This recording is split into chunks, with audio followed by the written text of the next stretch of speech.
ये तो गाना सुनने के वाला है कि धाना होई नहीं हम बस कटनिया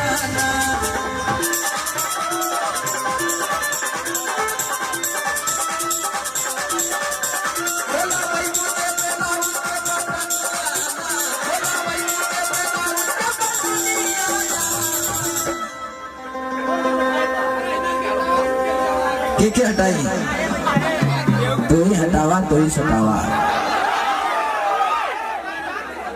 अरे की खोला वही पूछे ब्लाउज के बटनिया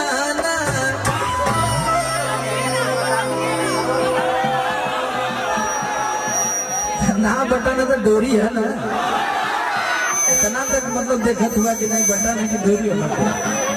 इतना मेहनत हाई स्कूल के परीक्षा में कैले होता तो मर्दवा टाप पागल होता है। वाह करो आंख भाई साहब, ऐसे ही कभी न जाए पड़े नेपाल बनवा बजे तो। क्या बात है भाई, एक बार ताली हो जाए भाई खातिर। अरे की खोला भाई पूछे ब्लाउज के बटनिया डाल बजाएगा कुछ देर बजाना बस हमारे बात देखे जाए ना कि धाना हो ही नहीं हमसे कट।